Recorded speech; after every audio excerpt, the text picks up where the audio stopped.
Hello, and welcome back to another episode of Find Your Way with Q-chan. And as I always say, you can definitely call me Mr. Q as well. So, I do want to talk about a little bit of what has happened in the last 2 weeks. First of all, I'm sorry, I completely forgot about uploading an episode last week, and I have it already done. The thing is, I forgot because it's been a crazy week, finishing with the academic school year, and also running the Tokyo Marathon. I was a little bit sick, to be honest, and I was a little bit undecisive. Should I run? Should I not run? But in the end, I decided to do it. And have a look. Here's the medal. The medal is quite nice over here. But to be honest, it kind of looks a little bit dirty, don't you think?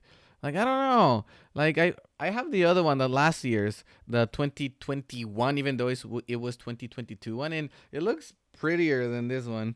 Anyway, another thing, a really really cool thing that happened to me was that thanks to having friends in my running community, I was able to find some people that helped me do something that I really wanted to do. And actually, when I was running the Tokyo Marathon, I was able to do it as well. But have a look, my T-shirt over here.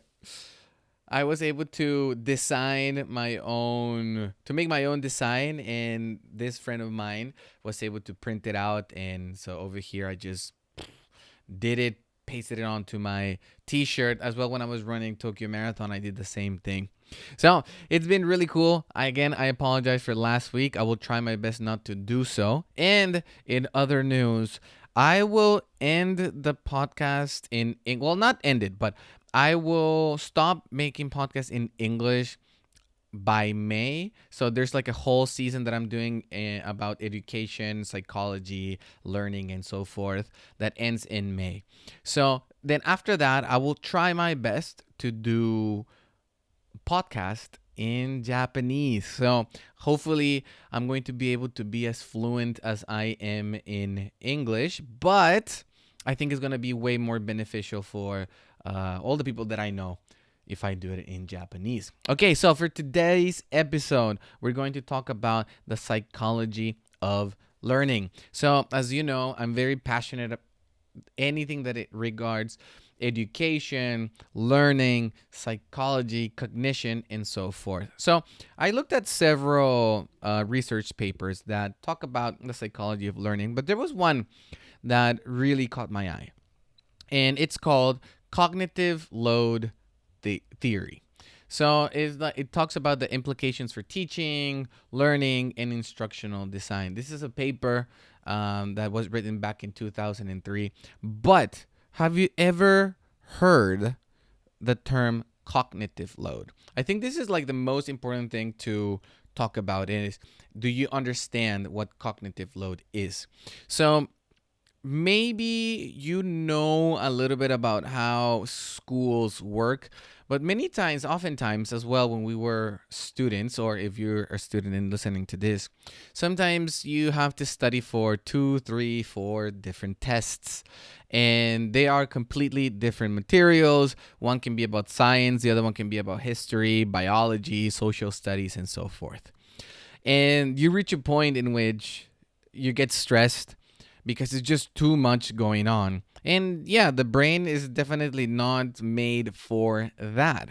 So, cognitive load, it breaks down into different categories. So, let's talk about how it started. So, cognitive load started by someone called John Sweller in 1988. And he was basically just talking about the theory that proposes that learning is limited by the amount of information that a learner can process at a given time. So if you're a teacher or you're an instructor, it doesn't matter what you're teaching, it can be yoga, ballet, piano, karate, and whatever and so forth. The thing is, you've noticed some of your students, you have fast students that are just naturally born with the skill, and you have other students that are quite slower. And it's not because they're not good, it's just because they have other things in their minds. It's the same happened in every classroom that you teach. If you're a teacher, every year, every classroom, you have students who are super fast, you have students who are super slow, you have students who understand just by explaining a single time. And there are other students that you need to tell them the same instruction for months. And even if you say it for months and the whole year went through, they still didn't understand. But that is fine. It doesn't mean that they're worse than their counterparts that can understand everything faster. It just means that there is some sort of cognitive load that is impeding them from learning at the same speed, or is just very difficult for them to understand. So, what is it? Put it simply, cognitive load is the amount of mental effort required to complete a task. So, have you ever been in a situation that maybe when you were in university or high school, you had to write a paper or you had to study for a certain test, or say that you're working at a company and you have a deadline to make a presentation or slides or write a report and whatever and whatnot. But then at the same time, you have a bunch of other things that you have to do, especially if you're a caregiver or if you're taking care of, let's say, your parents or your grandparents, then it adds onto that cognitive load, meaning that you're going to be unable to process all of the things that you have to do at the same speed as someone who doesn't have all of those life stresses. Okay, so according to this theory, there are three different types of cognitive load. One is called and maybe and hopefully you remember this word when we're talking about motivation. Intrinsic cognitive load. There's another one called extraneous cognitive load, and then the last one, a germane cognitive load.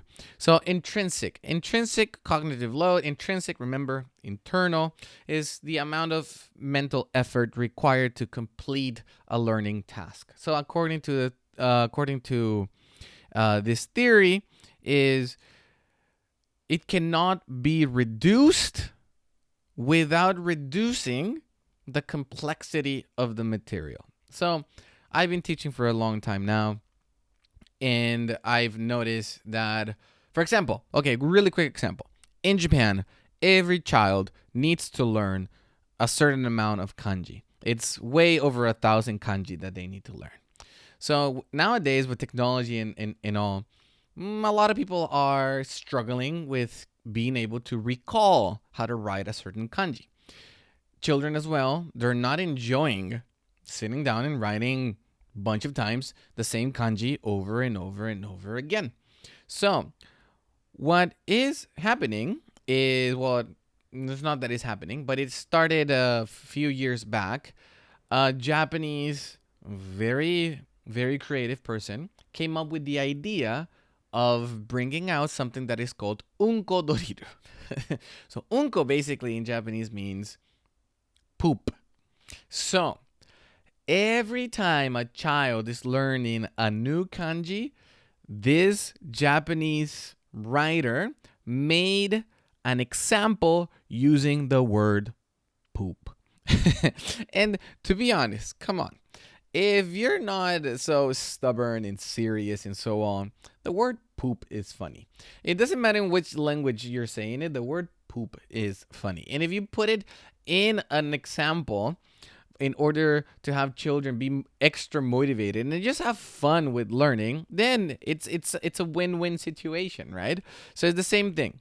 So this intrinsic cognitive load cannot be reduced without reducing the complexity of the material. The thing is, you don't have to take away, for example, let's say that you're teaching math and nobody understands multiplication. It doesn't mean that you have to take away multiplication from your lesson plan. It's just, how can you make multiplication fun? Add poop. No, not entirely, but just make it fun, make it interactive. Is basically the best way that you can do. Next one is the extraneous cognitive load, which refers to the mental effort required to process information that is not directly related to the learning task. So this one is a bit more complicated. So my best example for this one is what happens at home. Caregivers have this expectation of their child being able to do something. Maybe cleaning up their room, cleaning up the floors, washing the dishes, helping with laundry, and so forth. So, usually, what happens is the caregiver commands the little one to do something. So, what happens is whatever is happening in your child's brain, it adds onto their cognitive load, right? Then, after that, it has your expectation, another layer up, right?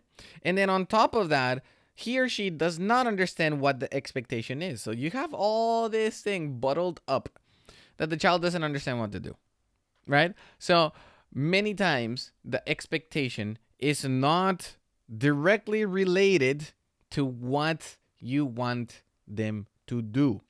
What is this? For example, let's say that you say, "Can you please wash the dishes?" Okay? So your child's gonna say, "Yes, of course."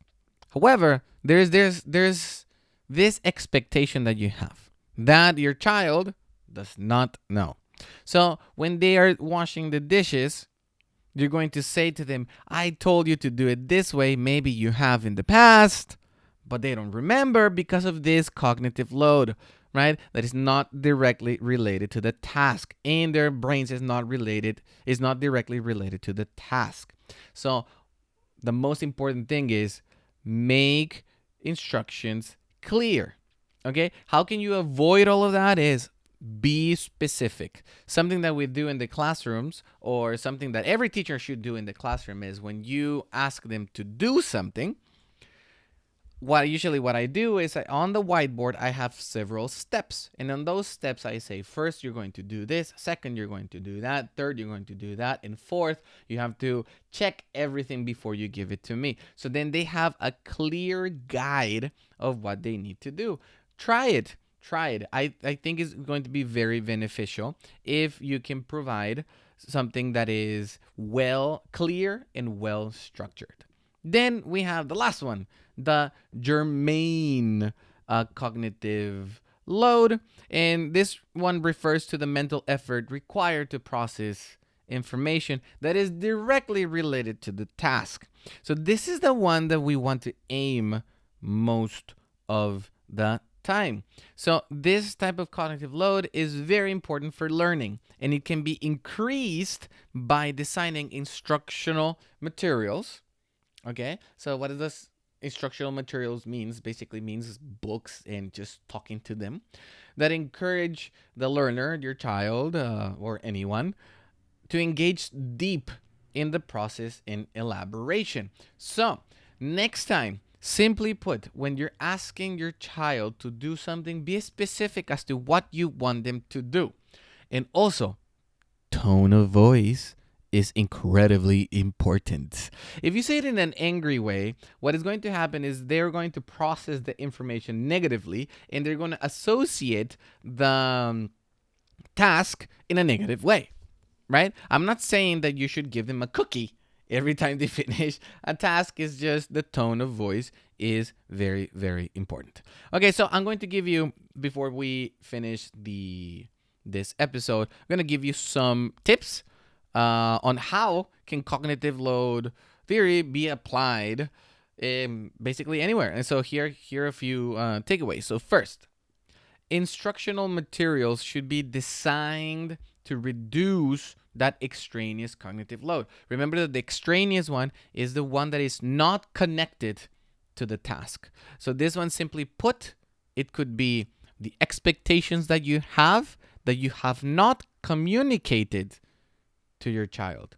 Simply put, you want to reduce that, be specific as well as to what you want them to do. Same for teachers out there. Have a well and clear structured guideline or rubric of what you want them to do. So many times I've seen teachers ask their kids to do something, and when the kids go, "I finished," a lot of teachers go like this: "No, no, no, no, no, no, no." It is completely unfair to do that because you were not specific from the get-go. So let's try and avoid that by using clear and concise language.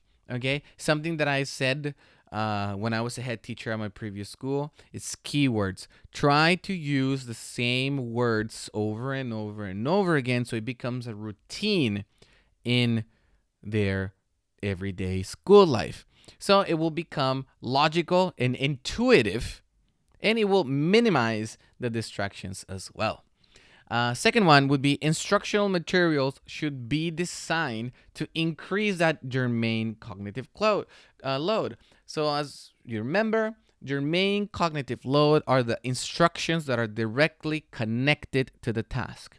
Simply put, be specific. Be specific as to what you are asking. Simply put, an example is like saying, hey, how much is 1 plus 1? That equals 2. Just like that. Simply. It's very, very simple. Okay, so this can be accomplished, like as I mentioned, just by doing that, by providing them with opportunities as well to engage in deep processing and elaboration. Some, at the same time, such as asking them questions to explain the concept. So, quick example. You ask them to do something, ask them to repeat what is that you're require them to do. You can have it written down on a little whiteboard, put it on the fridge, or if you're a teacher, on your chalkboard or whiteboard. And then they have to explain in their own words what is it that the teacher is looking for or the caregiver is looking for. Okay, so, and lastly, very important is, it is important to remember that cognitive load is not fixed. Okay, and this can be influenced by so many different factors. For example, cognitive load can be reduced by providing learners with scaffolding. What does scaffolding means? Simply put, being next to them and doing it with them and supporting and guiding them all the way. And this also is, you have a big task that you want them to do, break it down into simple or smaller, complex tasks. They're going to be way more manageable for them. So this will teach them time management skills and at the same time organizing skills that are very important for every child to learn, that a lot of times, a lot of our teachers back in the day, they didn't really do that for us. Okay, so basically that's how I want to talk about. There's just so much information that I really want to share with you. I made this one. It's huge. It's huge, the amount of documents that I did. So I think what I'm going to do is I'm going to do another episode and try and add it next to this one, because there is much, much, much more that I want to share with you about the psychology of learning. So this one was the first part of the psychology of learning, and it was mostly about cognitive load. Cognitive load, again, simply put, just remember it like this, is the amount of information that your brain can handle at a given time. So just try and think, when people tell you need to relax, you need to calm down, you're doing too many things, try and see how your head feels. I'm not talking about headaches. I'm talking about, can you remember every single task that you need to do? Do you have a calendar? How do you manage your time? Okay, so thank you so much again for staying tuned with Find Your Way with your host Q-Chan. And again, it would be really cool if you could subscribe and follow my podcast as well. It would be really cool. And I'm also adding the video. So when I was showing the medal, that video is going to be on YouTube. So if you could also follow me on YouTube, that would be great. I would also appreciate if you can just tell me what kind of episodes you would like me to talk about. Not episodes, what kind of topics you would like me to talk about. And like I said, I will be moving onto Japanese from May. So I think what I'm going to be doing is going to be a couple of, some in Japanese, some in English, and perhaps at the same time, some in Japanese for my friends over there in Mexico. Okay, so thank you so much. Take care and goodbye.